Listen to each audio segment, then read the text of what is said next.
Bonjour à toutes et à tous. Pardonnez-moi. Bienvenue.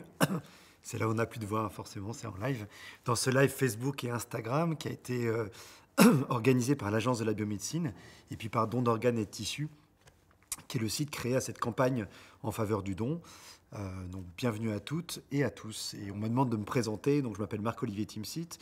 Je suis professeur d'urologie à l'hôpital européen Georges Pompidou, où je réalise une activité d'urologie axée sur la cancérologie, et à l'hôpital Necker, où j'exerce une activité liée à la transplantation d'organes. Car oui, en France, l'immense majorité des transplantations de reins sont réalisées par des chirurgiens urologues. Voilà, donc j'ai un petit iPad et puis vous allez pouvoir poser les questions, comme vous le savez, aussi bien sur le compte Facebook ou Instagram pour qu'elles me soient relayées. Et donc on me dit, vous êtes spécialiste de la transplantation rénale, dans quel cas est-elle envisagée? Alors en fait, la transplantation rénale, le fait de greffer un rein, c'est le traitement de référence, c'est-à-dire c'est le meilleur traitement de l'insuffisance rénale. On a deux reins, quand ces reins ne fonctionnent plus en raison de diverses maladies, on se retrouve en insuffisance rénale. On en mourait jusqu'avant les années 60, quand il n'y avait ni greffe ni dialyse, eh bien on mourait d'urémie en quelques semaines. Aujourd'hui, on a des traitements de suppléance qui vont consister à remplacer ce rôle de filtre du rein, soit par la dialyse, soit par la transplantation rénale.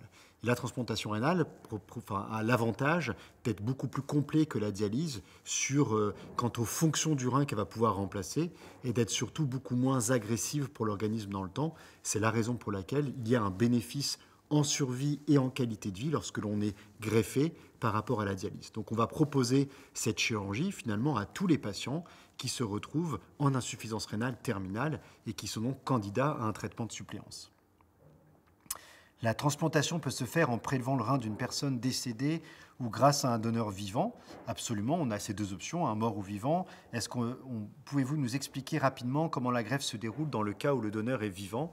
Alors c'est vrai, quand on est inscrit sur une liste de transplantation rénale, on est inscrit pour recevoir le rein d'un donneur décédé de mort encéphalique ou d'arrêt cardiaque. Et on peut chercher et proposer, et on encourage très fortement à essayer de trouver un donneur vivant pour pouvoir réaliser cette transplantation. Alors comment elle se passe? De façon assez simple, il y a tout un process de sélection dont on va sûrement discuter après, qui vise à voir si le donneur peut donner un rein. Et si c'est le cas et que tous les feux sont au vert, eh bien on va tout simplement réaliser une intervention chirurgicale qui va consister chez le donneur à prélever le rein, c'est-à-dire à le retirer, faire une néphrectomie. Et c'est une opération qu'on réalise aujourd'hui majoritairement de façon mini-invasive, c'est en faisant juste des petits trous, des petits orifices, c'est la célioscopie ou la robotique chez le donneur, une incision un peu plus grande pour sortir le rein, et puis on va aller immédiatement, quelques minutes après, le transplanter chez le receveur. Donc c'est une intervention qui va prendre une petite matinée pour faire le donneur et le receveur, et qui permet donc de proposer cette chirurgie-là. Alors on me demande justement les conditions pour donner un rein de son vivant. C'est une question qui est large. Il y a plusieurs conditions, mais il n'y a pas beaucoup de limites. Et donc c'est vraiment intéressant de comprendre que c'est finalement assez simple de donner un rein. Pour donner un rein à quelqu'un, il faut d'abord être un donneur dans le cadre de la loi. C'est-à-dire que pour donner un rein, jusqu'à 2011, il fallait être un apparenté proche, frères et sœurs, parents. Depuis, on a quand même beaucoup élargi le cercle de donneurs. Donc pour pouvoir donner un rein, il faut être un parent, un conjoint de parents, un cousin, mais également quelqu'un avec qui vous partagez la vie commune, ou simplement un ami, à condition bien sûr d'avoir un lien affectif étroit et stable pendant au moins 2 ans. Donc ça, c'est aux autorités juridiques de l'évaluer, enfin au procureur en tout cas de valider ça. Mais globalement, on peut aujourd'hui, et depuis maintenant 10 ans en France, donner le rein à un ami proche. Et ça a été un grand progrès, parce qu'à l'époque où pour donner un rein, il fallait uniquement que ce soit la famille, eh bien on a observé, nous professionnels de santé, parfois une certaine pression, c'est pas toujours évident. Vous pouvez avoir un frère ou un cousin très éloigné, que vous ne voyez pas souvent, avec une pression un peu familiale, ou en tout cas des situations qui peuvent être difficiles, alors que finalement des amis que vous voyez tous les jours, qui sont au quotidien avec vous, sont parfois les premiers témoins, et puis aussi des bénéficiaires indirects de cette chirurgie-là. Donc c'est fondamental de pouvoir aujourd'hui bien rappeler qu'il n'est pas nécessaire d'être apparenté par le sang pour pouvoir donner le rein à un proche. Et c'est pour ça que la campagne de l'agence dit bien le don du rein à un proche et non plus le don du vivant apparenté. Maintenant, pour pouvoir donner, il faut aussi être dans un état de santé irréprochable, c'est-à-dire qu'il faut avoir une fonction rénale normale, voire même un petit peu au-dessus de la normale, et avoir un bilan de santé qui est fait par les professionnels dans le cadre de l'évaluation du don, qui vise à vérifier qu'on n'est pas porteur de maladies infectieuses ou de maladies cardiovasculaires, ou finalement de n'importe quelle pathologie qui fait qu'on pourrait se retrouver à risque ultérieurement. L'idée, bien sûr, étant de prélever un rein en toute sécurité, c'est-à-dire que le donneur soit quelqu'un de sélectionné pour lequel on peut être sûr, même s'il n'y a jamais de 100% de certitude, on ne sait pas ce que l'avenir peut donner, il peut toujours y avoir des accidents, des choses comme ça, mais c'est plus qu'exceptionnel qu'il puisse y avoir ensuite des maladies chez le donneur, et en tout cas, on va tout faire, absolument tout faire, pour éviter cette situation-là et pour s'assurer que le donneur est en parfaite santé. Et est-ce qu'on peut donner un rein adulte à un enfant? Si oui, l'âge minimum de l'enfant. Alors absolument, on peut donner un rein adulte à un enfant, aussi bien d'ailleurs pour les dons du vivant que pour les dons décédés. Fort heureusement, il n'y a pas beaucoup d'enfants qui décèdent pour lesquels on peut prélever les reins. Donc heureusement que ça peut être des reins d'adultes qu'on transplante. Et bien évidemment, il faut rappeler qu'on ne prélève pas dans le cas du don du vivant un rein à un enfant, à un mineur. Les seuls cas de mineurs pour lesquels on peut faire des prélèvements de tissus ou d'organes, c'est dans le cadre de fratries, et en particulier je pense aux greffes de moelle, mais c'est un autre sujet. Donc est-ce qu'on peut greffer un rein d'adulte à un enfant? Oui. Il faut bien sûr qu'il y ait une concordance par rapport au poids, par rapport à la masse. On ne va pas pouvoir greffer chez un enfant de 5 kg un rein d'un donneur de 120 kg, évidemment. Globalement, on peut greffer un rein d'adulte à un enfant à partir de 7 kg environ, mais il faut savoir que jusqu'à 15-16 kg, on va faire une chirurgie un petit peu différente, c'est-à-dire qu'on va se mettre à l'intérieur du ventre et non plus sur l'arrière du ventre. C'est des petits artifices chirurgicaux, mais on peut tout à fait greffer un rein d'adulte à un enfant à partir de ce poids-là. Est-ce qu'on peut recevoir un rein d'un proche? Les questions fusent, ça ne me laisse pas de répit. Est-ce qu'on peut recevoir un rein d'un proche si le proche est à l'étranger? Alors, absolument. En fait, le don du vivant, je vous l'ai dit tout à l'heure, c'est à la fois la meilleure technique, la meilleure stratégie médicale pour pouvoir traiter l'insuffisance rénale chronique, la maladie rénale chronique terminale, mais c'est en plus la technique la plus économique. Alors c'est vraiment deux raisons pour l'encourager. C'est d'un point de vue médical et économique, c'est vraiment ce qui se fait de mieux. C'est-à-dire qu'à partir du moment, en dehors de la première année, où forcément il y a le coût de la greffe, le coût de l'intervention, ensuite, chaque année qui passe, c'est une économie par rapport à la dialyse. Donc quand vous avez un patient assuré social en France qui est candidat pour recevoir un don du vivant, mais que son donneur n'est pas français et vit à l'étranger, eh bien fort heureusement, on va avoir la capacité de le prendre en charge en France, de pouvoir intégrer ce coût-là pour faire l'intervention chirurgicale, puisque pour notre patient, pour le patient receveur français, c'est un bénéfice incroyable, mais pour la société aussi, puisque ça va représenter une économie par rapport à la société, et en plus, non seulement une économie puisque ça coûte moins cher, mais en plus ce receveur-là n'aura pas besoin d'un rein de donneur décédé, et c'est le double effet qui se coule pour les plus anciens, pour avoir la référence à cette publicité. Mais en plus, le deuxième intérêt, c'est qu'il y aura un rein de la liste qui, au lieu d'aller à ce receveur, pourra aller à quelqu'un d'autre. Donc c'est la raison pour laquelle, évidemment, c'est quelque chose d'encouragé.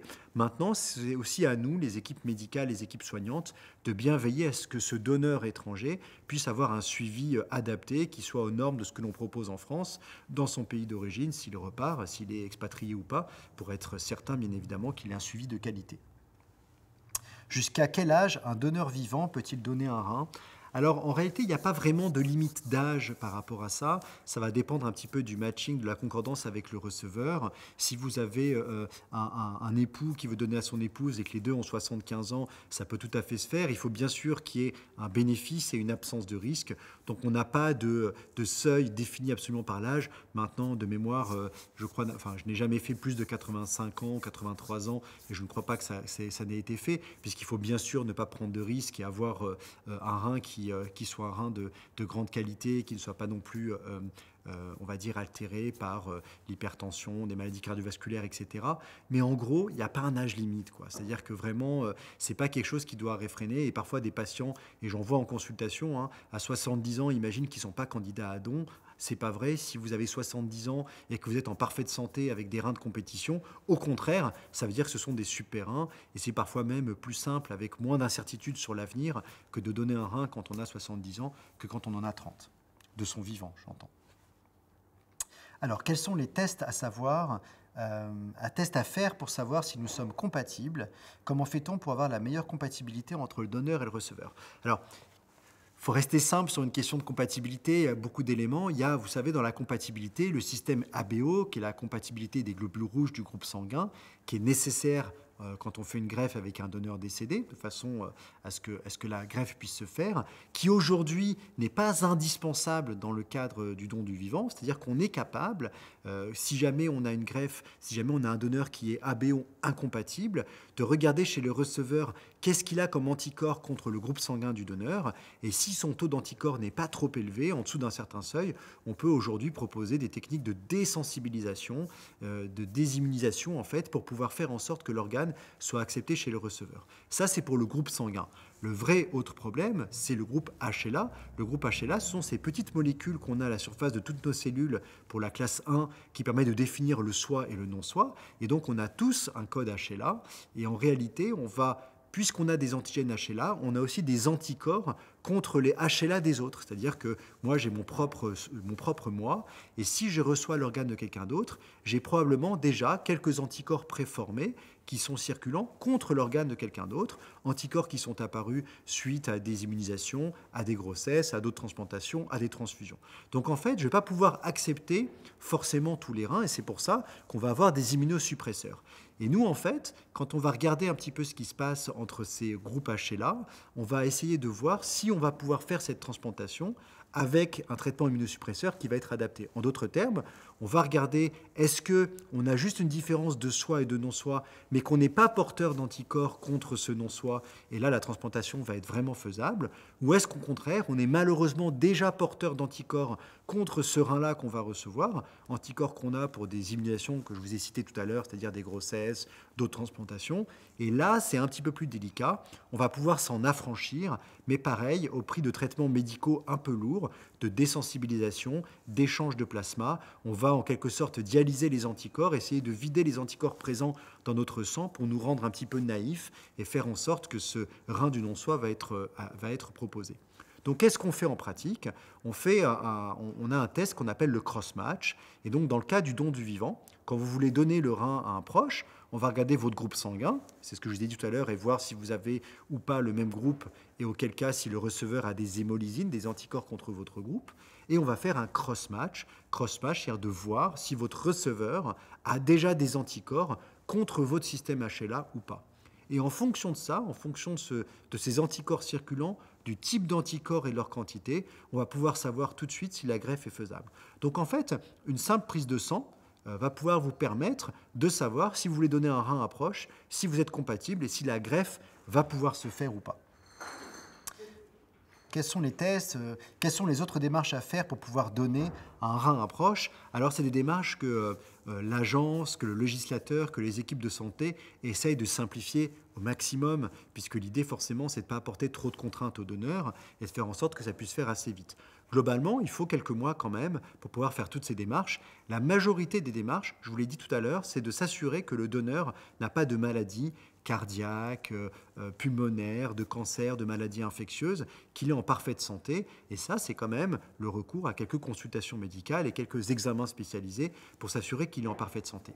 Si c'est bon, il faut aussi s'assurer que d'un point de vue anatomique, le chirurgien va pouvoir faire cette transplantation et donc il faut une consultation chirurgicale de ce donneur. Enfin, si les conditions sont réunies, on va aussi s'assurer, on va dire, de l'état psychologique solide du donneur, de l'absence de pression, de l'absence de contraintes, et donc une évaluation est faite par des psychologues, par un comité indépendant qu'on appelle la commission donneur vivant, Et puis enfin, au bout de course, par le tribunal judiciaire, car oui, nous chirurgiens, quand nous prélevons le rein de quelqu'un qui n'est pas malade, un rein sain chez quelqu'un de sain, eh ben, il nous faut une autorisation du tribunal, car sinon c'est coups et blessures, hein, c'est un traumatisme qui n'est pas justifié par une maladie, et donc on a cette validation-là qui se fait, qui est très rapide à faire et qui n'est pas un facteur limitant. Donc il y a ces démarches-là qu'on essaie toujours de simplifier, qui ne sont pas toujours évidentes effectivement, si jamais le donneur est loin ou à l'étranger, donc on va réussir à réaliser le plus possible de ces examens près du domicile du donneur pour faciliter les démarches et pour faire en sorte que ce soit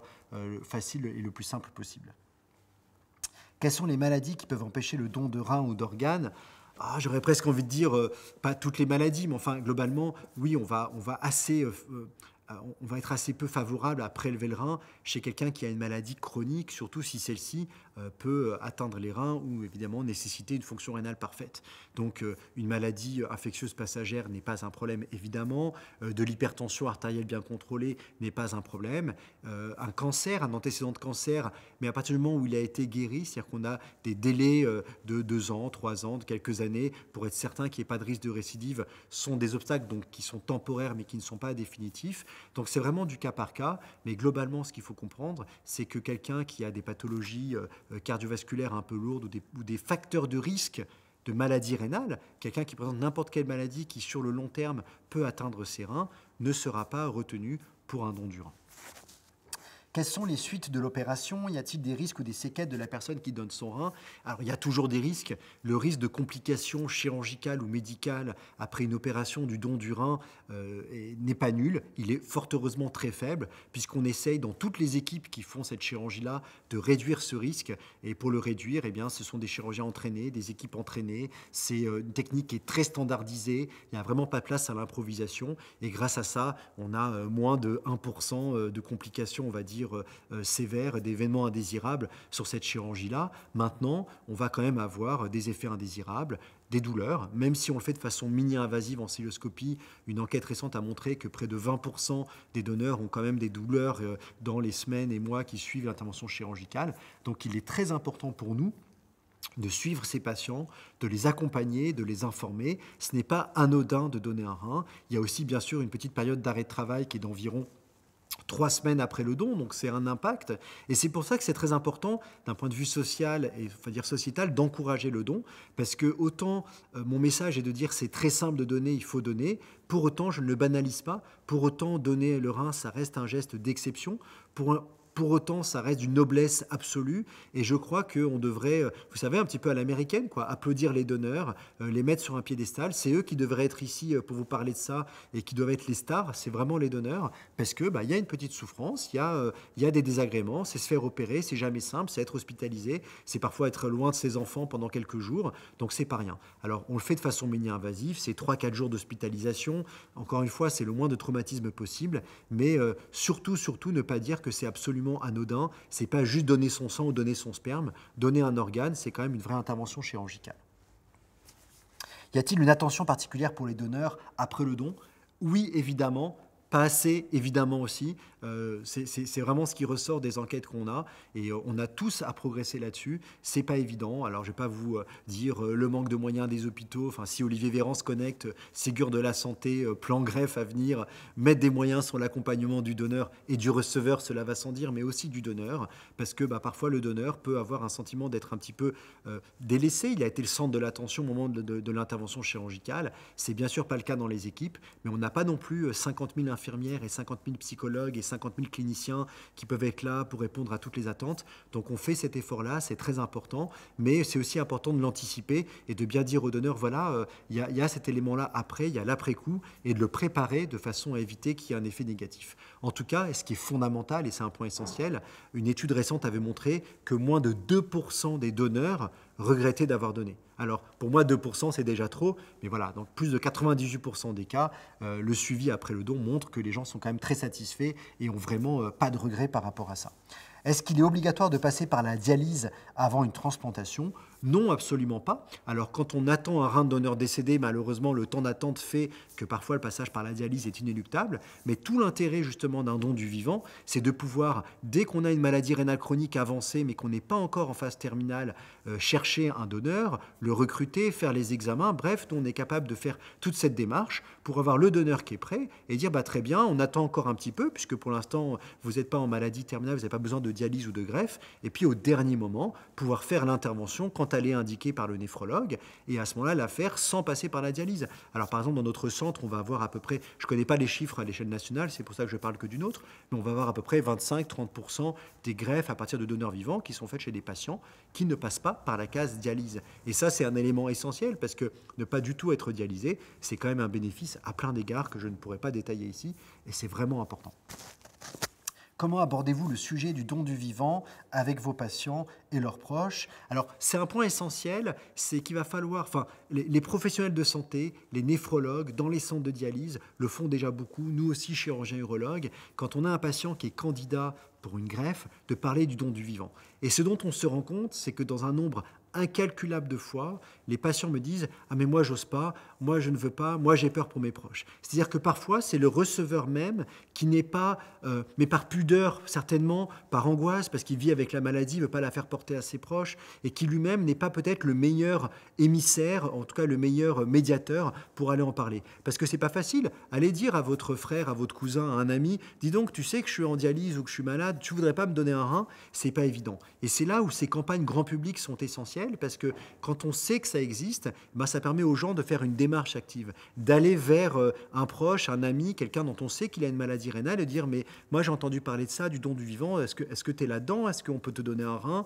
ou d'avoir des tierces personnes qui font les intermédiaires. Je dis souvent ça aux patients que je vois en consultation, c'est essayer de trouver des tierces personnes, un peu, c'est une prosopopée, quoi, de trouver quelqu'un d'autre qui va pouvoir faire l'intermédiaire et pouvoir intervenir là-dedans, parce que c'est pas toujours évident de le faire, mais vous voyez là-dedans à quel point nous, bien sûr, professionnels de santé, on a un rôle, mais c'est surtout la société, c'est surtout d'encourager, c'est que les gens soient au courant qu'ils puissent donner un rein à un proche qui n'est pas forcément un frère jumeau, etc., pour pouvoir avoir cette démarche active de le proposer et d'aller vers les patients, vers les gens qui sont malades. La campagne de l'agence le répète, 6 millions, une personne sur 10 va un jour avoir une maladie rénale, fort heureusement qui n'évolue pas vers l'insuffisance rénale terminale, mais c'est pas rien, et on a à peu près aujourd'hui un peu moins de 100 000 personnes en France qui vivent soit avec un transplant rénal, soit sous hémodialyse.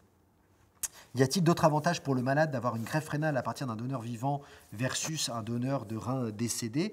Oui, bien sûr, c'est un rein qui fonctionne mieux, c'est un rein qui fonctionne plus longtemps, et puis c'est un rein pour lequel on peut faire ce que je vous ai dit, des protocoles de désensibilisation plus facilement, surtout en cas d'incompatibilité ABO. Donc, pour un patient, pour un receveur donné, le fait d'avoir un rein d'un donneur vivant, ça va être une greffe qui va marcher plus longtemps. Il faut bien comprendre qu'une greffe, ce n'est pas éternel. Un rein, à partir du moment où c'est du non-soi, sauf si c'est des vrais jumeaux, comme les jumeaux Herrick qui avaient été transplantés à Boston en 1954, qui était cette première greffe entre jumeaux. Quand vous n'êtes pas un vrai jumeau, il y a des différences de soi et de non-soi, et donc inéluctablement, il n'y a pas vraiment de tolérance qui va se faire, c'est-à-dire que le rein va être attaqué petit à petit par la toxicité des médicaments, par des événements infectieux et par du rejet. Et donc le rein va finir par ne plus fonctionner. Et bien la demi-vie, c'est-à-dire le temps au bout duquel la moitié des reins de donneurs décédés ne fonctionnent plus dans une population, c'est juste 12 ans. Quand on fait des greffes, au bout de 12 ans, la moitié des reins ne fonctionnent plus. C'est plutôt 15 ou 17 ans avec des reins de donneurs vivants. Attention, c'est la moyenne, ce n'est pas l'espérance de vie du transplant. On a fort heureusement des transplants qui vont fonctionner 20 ans, 30 ans, etc. Mais en tout cas, beaucoup plus longtemps et avec un niveau de fonction rénale encore plus élevé avec un rein de donneur vivant. Donc, il y a un intérêt économique, il y a un intérêt de ne pas passer par la dialyse, il y a un intérêt de pouvoir programmer, il y a un intérêt de ne pas attendre, puisque avec un rein de donneur vivant, je vous l'ai expliqué, on peut la faire là sans attendre, comme parfois certains receveurs qui sont immunisés et qui ont 4 ans, 5 ans, 6 ans, 7 ans d'attente. Donc oui, les avantages sont tellement longs qu'il faudrait 15 Facebook Live pour les énumérer. Avez-vous une histoire de greffe don du vivant à nous partager? Non, j'ai pas d'anecdote. Alors j'ai des anecdotes chirurgicales, mais comme disent mes gosses, c'est de l'humour de chirurgien, ça vous fera même pas sourire. D'anecdotes, j'ai envie de dire, c'est un ensemble d'histoires, c'est que des belles histoires. On aime beaucoup cette chirurgie dans le service avec Arnaud Méjean, mon chef de service. On fait ça depuis de nombreuses années et on se dit toujours, c'est bien, on fait de la cancérologie, on enlève des tumeurs, on traite des cancers, mais le don du vivant, c'est quand même une intervention qui est magique. La greffe, c'est quelque chose de magique. C'est pour ça qu'on continue à le faire et j'ai envie de dire que chaque patient est une histoire. Alors bien sûr, j'ai plein d'anecdotes. Il y a des choses, je ne suis pas un grand conteur pour pouvoir vous les raconter. Peut-être vous pouvez lire le livre de Nathalie Reims, qui avait écrit il y a 2 ou 3 ans Les reins et les cœurs, suite à son expérience de transplantation dans le service, qui est très bien écrit, qui est très poignant, qui donne pas mal d'émotions et qui le raconte bien mieux que je ne saurais jamais le raconter. Quel niveau de connaissance du don du vivant ah non, ça a disparu, celle-là n'apparaît plus. Pour un enfant qui est de la famille, qui de la famille peut donner un rein s'il est compatible, parent-tante. Alors ce sont les mêmes règles pour les enfants que ce que j'ai énuméré pour le don du vivant, à part bien sûr que pour un enfant, il n'y a pas les conjoints, les pax, les époux, mais effectivement pour un enfant, peut donner les parents, peuvent donner les frères, mais à condition qu'ils soient majeurs, je vous dis, sauf dans des conditions très particulières pour la mère, pour la moelle, les tantes effectivement, et les conjoints des parents. Hein, donc aujourd'hui, encore une fois, il n'y a pas besoin de cette notion d'apparenté. Vous êtes le beau-père d'un enfant et vous voulez lui donner un rein ou la belle-mère, évidemment que c'est quelque chose de possible, évidemment que c'est faisable et que c'est à encourager. Quel niveau de connaissance du don du vivant constatez-vous chez vos patients? Y a-t-il une évolution ces dernières années? Le niveau n'est pas très bon. Le niveau n'est pas très bon. Et c'est pour ça que je dirais toujours oui pour faire des Facebook, des Instagram. S'il faut enlever la chemise, faire des choses incroyables, l'agence peut tout me demander si c'est pour faire la promotion du don du vivant, parce que le niveau de connaissance est médiocre. Je ne vous raconte pas le nombre de patients que je vois en consultation qui ne savent pas qu'on peut donner sans être apparenté, qui ne savent pas quelles sont les modalités, etc. Et pourtant, hein, on a des équipes formidables qui les renseignent, mais le niveau n'est pas énorme. Je crois que la connaissance médicale... Alors, j'avais envie de penser que la connaissance médicale n'était pas énorme, mais je crois que la Covid a montré que d'un seul coup, tous les spécialistes de Twitter, Instagram, Facebook deviennent des grands professeurs d'infectiologie. Donc, quand j'ai vu ce qui s'est passé pour la Covid, je supplie tous les spectateurs, tous les auditeurs à se renseigner aussi bien sur la transplantation que sur la Covid, à devenir tous des spécialistes en transplantation rénale, à faire la publicité. Alors la publicité, c'est un mauvais terme, la promotion du don du vivant, parce que réellement, c'est un outil formidable. On est un petit peu à la traîne, hein. Il faut le dire, en France, 18% des transplantations à peu près sont faites à partir de dons du vivant. On pourrait facilement atteindre 30%, on pourrait facilement doubler cette quantité-là de donneurs vivants et le faire toujours dans les règles de la sécurité, de la bienveillance et des soins qui sont organisés dans notre système de soins et coordonnés par l'Agence de la biomédecine. Donc on peut progresser et vraiment, voilà, tout ce qui peut participer à la diffusion de cette connaissance est important. Alors pour finir, on me demande quel message voudriez-vous faire passer aux patients malades du rein qui hésitent à opter pour un donneur vivant. Alors je pense que l'hésitation est légitime. Déjà, je crois que c'est important que tout ce que je vous ai dit là n'a pas non plus pour vocation de culpabiliser. C'est compliqué aussi de demander à un proche parce que des fois, tout simplement, on a peur pour soi, mais on a aussi peur pour un proche et c'est complètement légitime. Donc le message, c'est premièrement, n'ayez pas trop peur parce que vraiment, c'est une prise en charge médicale et chirurgicale, le don du vivant, qui est super bien encadré avec des taux de complications qui sont tellement faibles que voilà, c'est quelque chose de vraiment très acceptable. La balance bénéfice-risque est indéniablement en faveur, même si c'est vrai qu'il n'y a pas toujours un bénéfice direct pour le donneur, c'est aussi un bénéfice pour le receveur. Que deuxièmement, il faut vraiment ne pas hésiter à en parler. Et je crois que c'est là le plus compliqué, c'est d'essayer de faire en sorte, quand vous êtes un patient, que dans votre entourage, vos proches soient informés. Et donc, peut-être relayer des informations sur les réseaux sociaux, c'est peut-être un nouvel outil, comme ce qu'on essaye en train de faire aujourd'hui. Retweeter ces séquences, les rediffuser, les informer, ça peut être quelque chose de bien. Et surtout, ne pas hésiter à demander conseil à vos néphrologues. Si vous êtes patient atteint d'une maladie rénale, c'est que vous avez un néphrologue, c'est que vous avez même peut-être aussi un urologue. Demandez aux professionnels de santé d'être encadrés, demandez leurs conseils, demandez-leur vers qui se tourner. Il y a des associations de patients qui font un travail invraisemblable. Donc demandez le nom des associations de patients pour vous inscrire, pour pouvoir échanger avec, pour pouvoir être dans des forums. Vraiment, il y a une communauté numérique et digitale qui est avec une croissance exponentielle pour les maladies rénales chroniques. Je vous encourage vraiment à vous tourner vers ça. C'est un outil comme un autre et c'est un outil qui est assez positif, même si parfois sur les réseaux sociaux, on peut avoir beaucoup de choses négatives, de haine, de critiques. Ce que j'en vois moi au niveau médical sur la greffe est toujours positif. Eh ben, je crois qu'on a terminé le timing et le temps qui nous était imparti. Donc, en tout cas, je vous remercie vraiment si vous êtes connectés, s'il y a eu des personnes qui ont assisté à ça. Vous pouvez vous connecter sur dondorganes.fr, sur le site institutionnel de l'Agence de la biomédecine, pour avoir plein d'infos, pour avoir le rapport annuel de l'agence qui est disponible au public, pour avoir tout ce dont vous souhaitez, et également sur les pages Facebook et Instagram de dons d'organes et de tissus. Je vous remercie.